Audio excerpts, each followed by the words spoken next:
आपण पाहत आहात शिवभीमक्रांती महाराष्ट्र न्यूज चॅनल। पूर्णा येथे भारतीय संविधान चिरायू हो संविधानाचा गौरव सोहळा संपन्न झाला। पूर्णा शहरामध्ये गेल्या 23 वर्षापासून संविधान गौरव सोहळा आयोजित करण्यात येत आहे। आज 26 जानेवारी रोजी सकाळी ठीक 10 वाजता ध्वजारोहण प्राचार्य मोहन मोरे यांच्या हस्ते करण्यात आले। दुपारी 12:30 वाजता डॉक्टर आंबेडकर नगर पूर्णा येथून संविधान गौरव ग्रंथाची मिरवणूक भव्य रॅली काढण्यात आली। दुपारी 2:30 वाजेच्या दरम्यान प्रबोधनात्मक कार्यक्रम घेण्यात आला। यावेळी प्रमुख मार्गदर्शक म्हणून भदंत डॉक्टर उपगुप्त महाथेरो, भिकुपया वंश तसेच उद्घाटक म्हणून खासदार संजय बंडू जाधव, तर कार्यक्रमाच्या अध्यक्षस्थानी प्रोफेसर डॉक्टर राजेंद्र गोनारकर, प्रमुख वक्ते अजित अभ्यंकर, सुप्रसिद्ध अर्थतज्ञ व संविधानाचे गाडे अभ्यासक पुणे उपस्थित होते। यावेळी रवी गायकवाड, जलील पटेल, दयानंद कांबळे, हाजी कुरेशी, जाकीर कुरेशी, दादाराव पंडित, उत्तम खंदारे, अनिल खर्ग खराटे, मिलिंद कांबळे, हर्षवर्धन गायकवाड, धम्मा जोंधळे, विजय बगाटे, विजयकुमार जोंधळे, शामराव जोगदंड, आदिनाथ इंगोले, चक्रवर्ती वाघमारे, शिवाजी वेडे, शाहीर गौतम कांबळे, दिलीप गायकवाड, पत्रकार राहुल पुणगे, विजय सोनोले, सय्यद सलीम, सोहागनकर, श्रीकांत हिवाळे, अतुल गवळी, किशोर ढाकरगे, मुकुंद पाटील, शेख नसीर, त्रिंबक कांबळे, रौफ कुरेशी, मिलिंद कांबळे, मोहन लोखंडे। कार्यक्रमासाठी आवर्जून उपस्थित पूर्णा पोलीस ठाण्याचे पोलीस निरीक्षक विलास गोबाडे, मोहनराव मोरे, सूत्रसंचालन पत्रकार जगदीश जोगदंड यांनी केले। पाहूया सविस्तर वृत्तांत शिवभीमक्रांती महाराष्ट्र न्यूज, निर्भीड निपक्ष वृत्तवाहिनीवर। संविधान गौरव दिनाच्या अनुषंगाने या ठिकाणी उपस्थित सर्व मावल्या बंधू भगिनींनो आणि मातांनो, संविधान दिनाच्या मी सर्वांना खूप खूप शुभेच्छा देतो। आणि या संविधान दिनाच्या कार्यक्रमाचं उद्घाटन झालं असं मी या ठिकाणी जाहीर करतो। आपल्या सगळ्यांची माफी या ठिकाणी मागतो एवढ्यासाठीच 4 वाजता परभणीमध्ये पोलीस हेडक्वार्टरला एका मोठ्या कार्यक्रमाचं उद्घाटन आहे, तिथं त्या मंत्री सगळे आलेले आहेत। तिथे मी मला जायचंय, मला थोडा उशीर झालाय, त्यामुळे सगळ्यांची माफी याच्यासाठीच मागतोय, आपण मला समजून घ्या, बाकी वेगळं काही नाही। म्हणून मी सदैव तुमच्या सोबत आहे, कालही होतो, आजही आणि उद्याही राहतो। मग त्याच्या बाबतीत तुमच्या मनात कधी शंका येऊ द्यायची गरज नाही। जय भीम। आज भारतीय संविधानाला 75 वर्ष पूर्ण झाली, 76वा हा वर्धापन दिन आहे। भारतीय संविधान हे एक सामाजिक प्रक्रिया, सामाजिक राजकीय प्रक्रियेचं प्रतिबिंब आहे। जनतेच्या, विशेषतः समाजातल्या कष्टकरी, दलित, शोषित, सर्वसामान्य शेतकरी, कामगार, मध्यमवर्गीय यांच्या आकांक्षांचं ते प्रतिनिधित्व आहे। आणि सगळ्यात महत्त्वाची गोष्ट म्हणजे ही राजकीय सामाजिक प्रक्रिया अशी होती की भारताचा स्वातंत्र्य लढा की जो एका बाजूनी राजकीय अंगाने म्हणजे ब्रिटिश साम्राज्यशाहीला हाकलून लावायचं आणि दुसऱ्या बाजूला इथल्या जाती व्यवस्थेमधून या शूद्रांना वंचित, शोषित आणि नव्हे तर अस्पृश्य ठरवलं गेलं, स्त्रियांना त्याच प्रकारचा दर्जा दिला, त्याच्या विरुद्धचा लढा हे भारतीय स्वातंत्र्य लढ्याचे 2 पैलू आहेत। हे 2 पैलू या संविधानामध्ये एकत्र झाले भारतीय स्वातंत्र्य चळवळीच्या शेवटच्या टप्प्यामध्ये।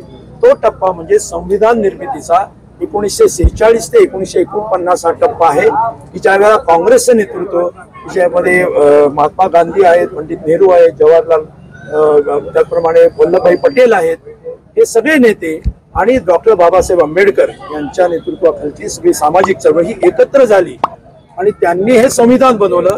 म्हणून ते खऱ्या अर्थाने राष्ट्रीय झालं, ते धर्माच्या आधारावर झालं नाही, म्हणून ते आजपर्यंत उत्तम रीतीने टिकून आहे। आणि आपला शेजारी पाकिस्तान जो धर्मांध अशा विचारांनी आणि धर्मांध पायावरती उभा राहिला, तो स्वतःची घटना 8 वर्ष करू शकला नाही, जी केली ती सुद्धा ऑर्डिनन्सच्या माध्यमातून केली, नंतर 3 तोडली, नंतर 16 वर्षांनी नवीन केली, तीही 10-10 वर्ष स्थगित ठेवली। अशी लखतर ज्या शेजारच्या देशात झाली त्याचं कारण धर्मांधतेचं राजकारण आहे। म्हणून भारतीय संविधानाचा आत्मा धर्मनिरपेक्षता आहे आणि सामाजिक न्याय आहे, लोकशाही आहे आणि ती डॉक्टर बाबासाहेब आंबेडकरांनी अत्यंत कौशल्याने, मुत्सद्देगिरीने सगळ्यांसमोर ठेवली। आणि म्हणून ही घटना ही एक बंद पुस्तक नाही, की या मूल्यांच्या आधारावरती जनतेच्या आकांक्षा व्यक्त करणारा असं एक अत्यंत महत्त्वाचा असा दस्तऐवज आहे। तो ही मूल्य कायम ठेवून आपल्याला अधिकाधिक त्याच्यामध्ये सुधारणा करायची आहे। म्हणजे चांगल्या अर्थाने धर्मनिरपेक्षता, लोकशाही, सामाजिक न्याय, समाजवाद ही मूल्य आपल्याला वाढवायची आहेत, बळकट करायची आहेत। त्या आठवणीचा आजचा दिवस आहे. हाच आणि हा प्रयत्न इथला संविधान गौरव सोहळा करतो, म्हणूनच या ठिकाणी मी आलेलो आहे.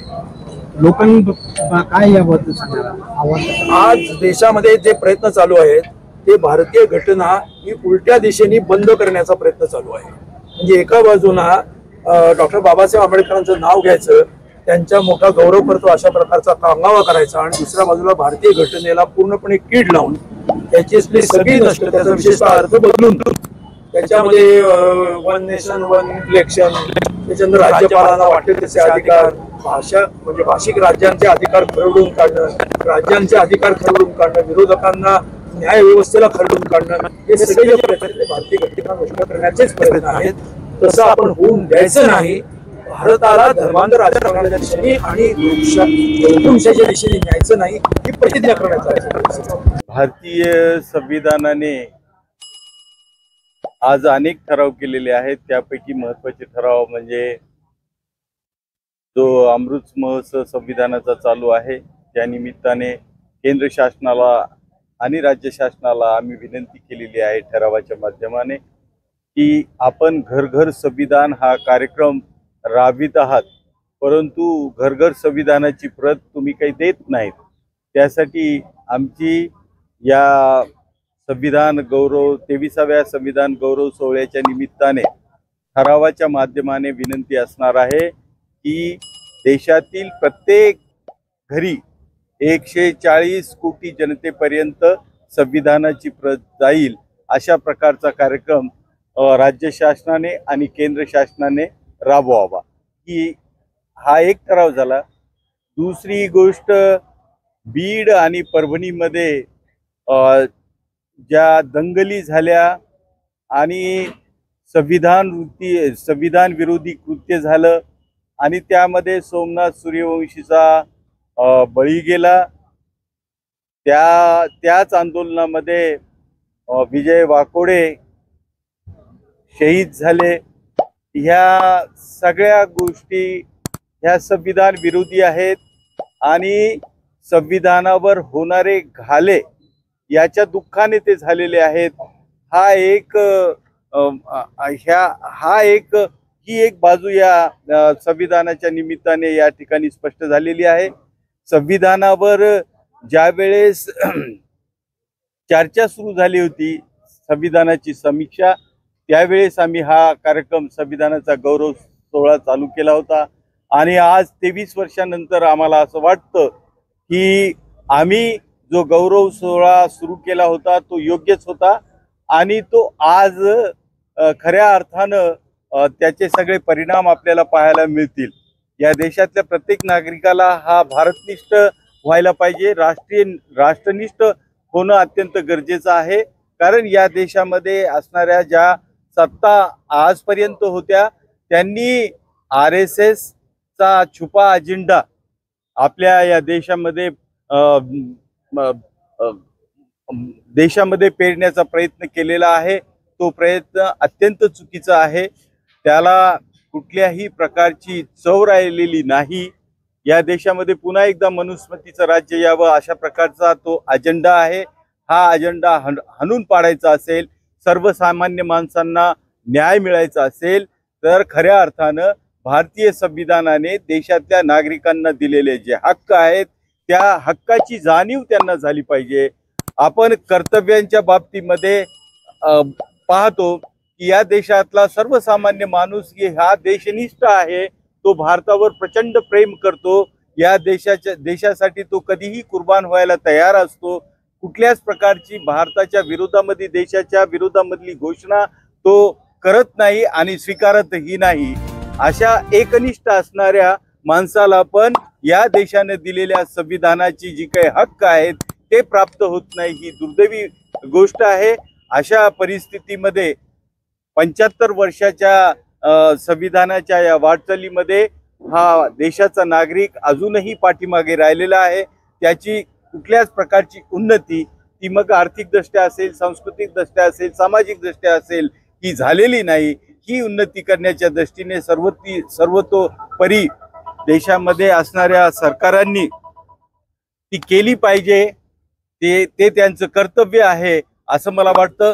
आणि हे सगळं करण्यासाठी म्हणून या देशातल्या प्रत्येक नागरिकांनी संविधानावर उत्कटपणानं प्रेम करायला पाहिजे, त्याच्यावर निष्ठा ठेवायला पाहिजे आणि संविधान आमचं रक्षक वाडी तांड्यापर्यंत, प्रत्येक गावापर्यंत, शहरापर्यंत, तालुकापर्यंत, जिल्ह्यापर्यंत आणि राज्यापर्यंत आणि देशाच्या कानाकोपऱ्यापर्यंत हे संविधान जायला पाहिजे। संविधानाचा जागर व्हायला पाहिजे। या देशातला प्रत्येक माणूस हा संविधानाने भारला गेला पाहिजे आणि या देशातल्या प्रत्येक राजकारण्याला हे सांगण्याची गरज त्या माणसाला वाटली पाहिजे की हे संविधान केवळ राजकारण्यांचं नाही तर सर्वसामान्य माणसांचं आहे आणि त्यांच्या हक्काचं आहे। ही गोष्ट त्याच्या मनामध्ये जन्म घेतला पाहिजे या गोष्टीनं। त्यासाठी मला असं वाटतं की संविधानाचा जागर प्रचंड प्रमाणामध्ये जोरात होणं अत्यंत गरजेचं आहे।